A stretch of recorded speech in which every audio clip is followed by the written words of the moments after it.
Hello friends, स्वागत है आपका सिलेक्शन ऑडिट में। दोस्तों, एनसीईआरटी के साइंस के सीरीज का ये हमारा वीडियो जो होगा क्लास 8 के घर्षण चैप्टर से होगा, यानी कि जो चैप्टर 12 पे है घर्षण, इससे महत्वपूर्ण 15 क्वेश्चन को एमसीक्यू को हम लोग पूरी व्याख्या के साथ हम लोग सॉल्व करेंगे। अगर आप बीपीएससी टीआरई 4 एग्जाम की तैयारी कर रहे हैं, चाहे पीआरटी हो टीजीटी हो, तो यह सीरीज आपको बहुत ही महत्वपूर्ण होने वाला है। इसका प्लेलिस्ट का लिंक हम डिस्क्रिप्शन में दे दिए हैं, अगर पीछे का वीडियो नहीं देखे हैं तो आप जरूर देखिएगा। बीपीएससी के अलावा अगर आप केवीएस, सीटेट, DSSS कोई भी टीचिंग एग्जाम की तैयारी कर रहे हैं तो आपको ये बहुत फायदा मिलने वाला है इस वीडियो से। तो चलिए, क्लास 8 के जो चैप्टर 12 है घर्षण, उसका क्वेश्चन हम सॉल्व करते हैं। चलिए, तो पहला क्वेश्चन क्या है, देखिए। पहला क्वेश्चन है, घर्षण यानी कि फ्रिक्शन किसके कारण उत्पन्न होता है? वस्तुओं के भार के कारण, सतह की असमानता के कारण, वस्तुओं के आकार के कारण, या वस्तुओं की गति के कारण। तो देखिए, घर्षण दो सतहों के बीच संपर्क में आने पर उत्पन्न होता है। घर्षण अकेला नहीं लग सकता। जब तक कोई भी दो वस्तु संपर्क में नहीं आएगी तो उस पर घर्षण काम नहीं करेगा। यह सतहों की सूक्ष्म असमानताओं के कारण होता है, यानी कि जो छोटे छोटे खुरदुरा होता है सतह में, कोई भी चिकना भी सतह हो तो उसमें भी छोटा छोटा खुरदुरा होता है, बहुत सूक्ष्म बारीक होता है, उसी के कारण घर्षण उत्पन्न होता है। तो इसका राइट आंसर हो जाएगा ऑप्शन बी, सतहों की असमानता के कारण। समान रहेगा तो फिसलन होगा, असमानता के कारण ही घर्षण उत्पन्न होता है। कोई भी वस्तु हो जो आप दैनिक जीवन में इस्तेमाल करते हो, चिकनी होती है लेकिन उसमें थोड़ा सूक्ष्म रूप से उसमें खुरदुरा होता है सतह, जिसके कारण उसमें फ्रिक्शन उत्पन्न होता है।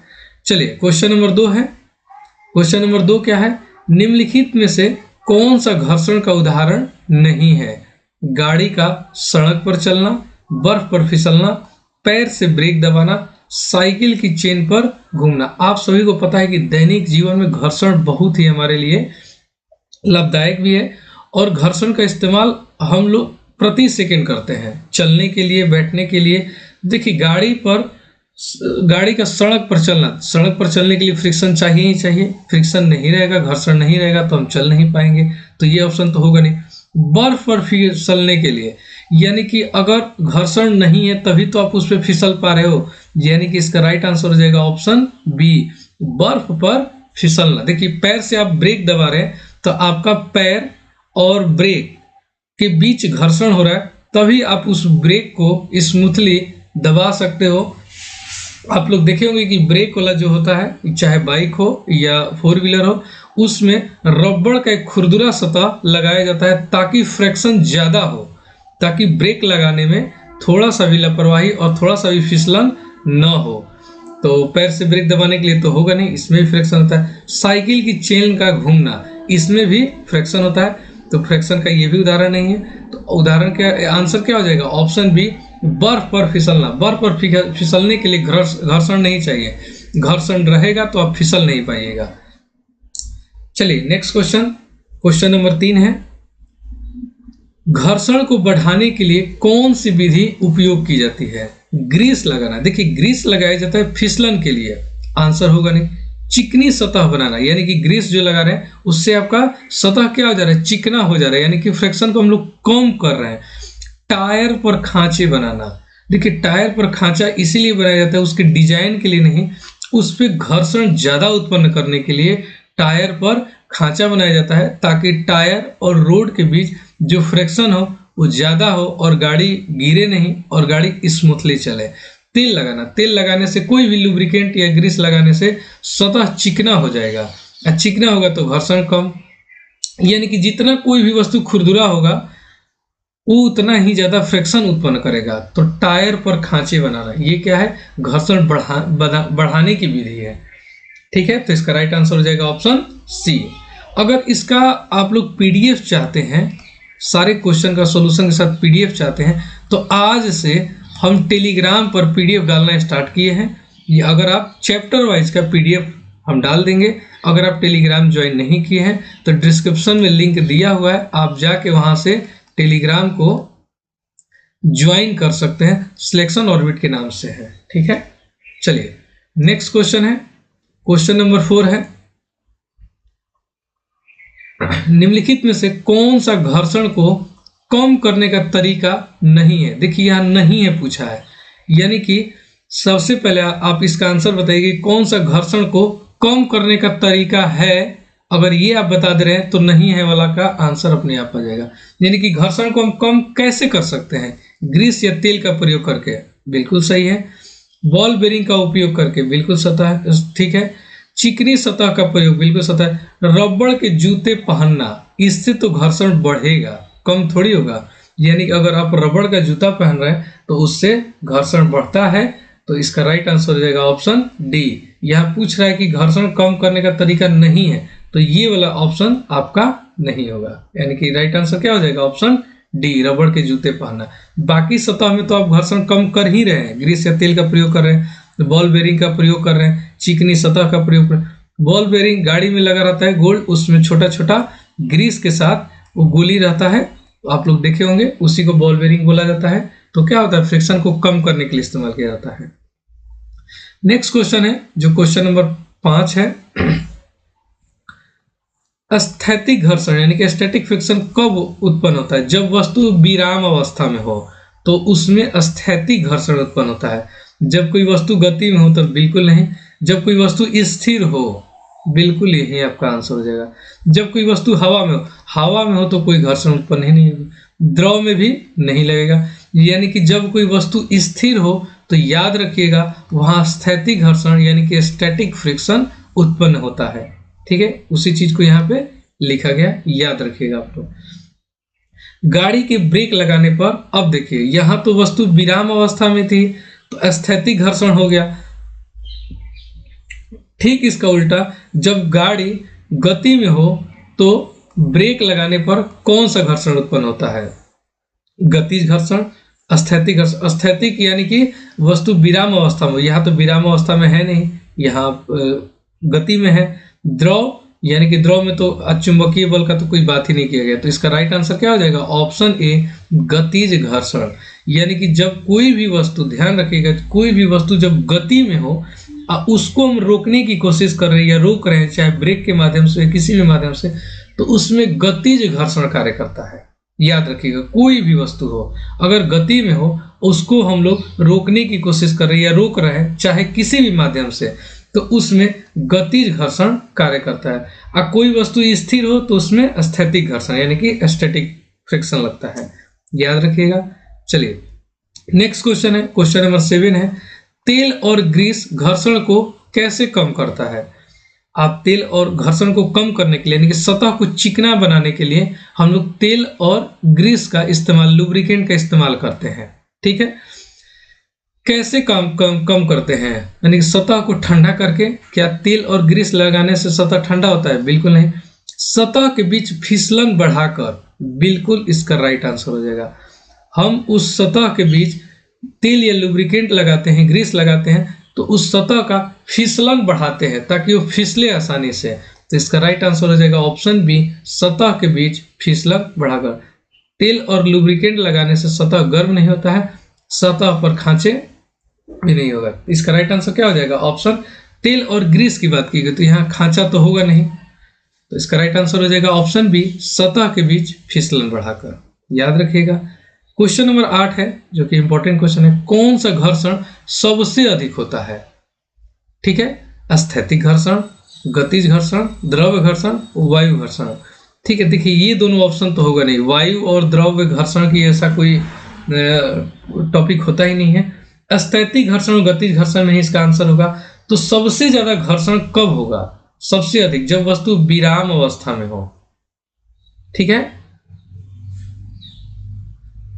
जब वस्तु विराम अवस्था में यानी कि स्थैतिक घर्षण, विराम अवस्था में ही घर्षण सबसे अधिक होता है। सबसे अधिक घर्षण है तभी तो वस्तु रुका हुआ है, अगर घर्षण कम रहेगा तो चलना स्टार्ट कर देगा। ठीक है, समझ रहे हैं आप लोग। अगर मान के चलिए कि एक बड़ा सा लोहा हो या पत्थर का टुकड़ा अगर सतह पे रखा हुआ है तो वो स्थिर है इसलिए कि वहां घर्षण दोनों सतहों के बीच सबसे ज्यादा है। अगर थोड़ा सा भी इस सतह पे लुब्रिकेंट लगा दीजिए और इसके घर्षण को कम कर दीजिए सतह पे, तो ये वस्तु धीरे धीरे अपने आप फिसलने लगेगी। यानी कि वहां घर्षण कम हो गया, यानी कि ये वस्तु स्थिर है, विराम अवस्था में है, यानी कि इन दोनों सतहों के बीच घर्षण सबसे अधिक है। याद रखिएगा। उम्मीद है कि आपको समझ में आ गया होगा। ठीक है, चलिए नेक्स्ट क्वेश्चन देखते हैं। किस खेल में कम घर्षण की आवश्यकता होती है, यानी कि फ्रिक्शन कम आवश्यकता है किस खेल में? देखिए आइस स्केटिंग में घर्षण सबसे कम, यानी कि इसमें क्या है, ये फिसलन वाली गेम है। क्या है? फिसलन वाली गेम है। इसको फिसलन वाला भी खेल, स्केटिंग, आइस स्केटिंग देखे होंगे, पैर में लगा के और वो फिसलते हैं। तो देखिए फ्रिक्शन तो सबसे कम यहाँ जरूरत है। फुटबॉल के लिए फ्रिक्शन चाहिए, दौड़ने के लिए भी, बॉल को किक मारने के लिए भी, बॉल को डायरेक्शन देने के लिए चाहिए। क्रिकेट में बैट और बल्ला के बीच, बॉल और बैट के बीच फ्रिक्शन चाहिए, दिशा बदलने के लिए चाहिए। कबड्डी में भी चाहिए, पकड़ने के लिए चाहिए, ज़्यादा ग्रिप होना चाहिए, यानी कि यहाँ भी फ्रिक्शन का इस्तेमाल है। लेकिन आइस स्केटिंग में कम घर्षण की आवश्यकता है। क्यों? क्योंकि उसमें फिसलना है आपको। ठीक है, उसका गेम ही है फिसलना। तो इसका राइट आंसर हो जाएगा ऑप्शन सी, आइस स्केटिंग।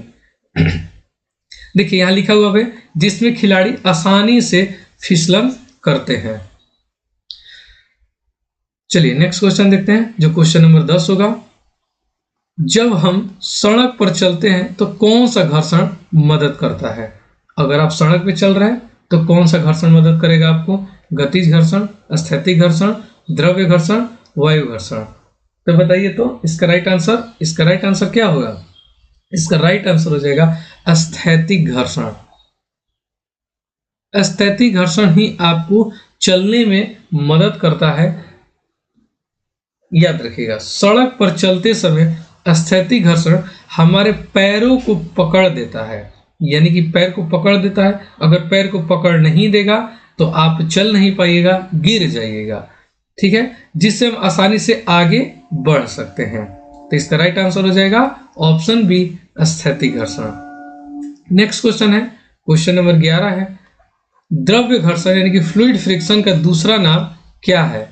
स्थैतिक घर्षण, गत्यात्मक घर्षण, वायु प्रतिरोध, संवेग बल। आंसर बताइए।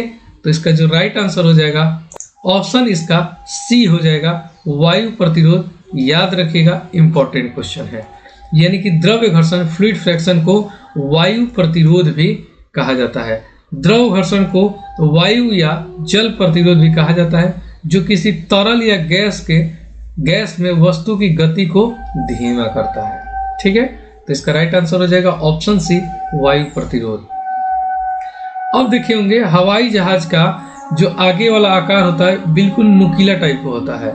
अगर नॉर्मल जो यात्री वाला हवाई जहाज हो तो उसमें थोड़ा सा कम रहता है, लेकिन अगर जो फाइटर प्लेन है यानी कि जो जेट है उसमें आप देखे होंगे कि कम होता है, ज्यादा नुकीला होता है। क्यों?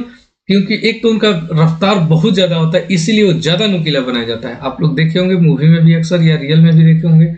हवाई जहाज का आकार नुकीला क्यों बनाया जाता है? भार कम करने के लिए? नहीं, ऐसा तो कुछ नहीं। गुरुत्वाकर्षण कम करने के लिए? नहीं, वायु घर्षण को कम करने के लिए।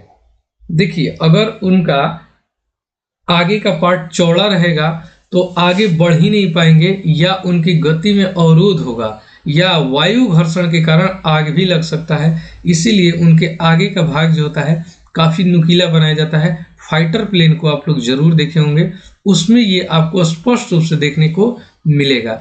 यानी कि नुकीला आकार वायु के संपर्क को कम करता है, जिससे वायु घर्षण कम होता है और विमान आसानी से उड़ सकता है।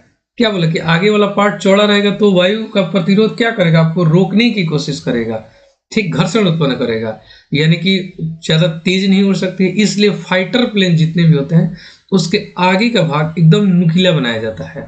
याद रखिएगा, ताकि उसको उड़ने में, उसके गति पर देने में आसानी हो।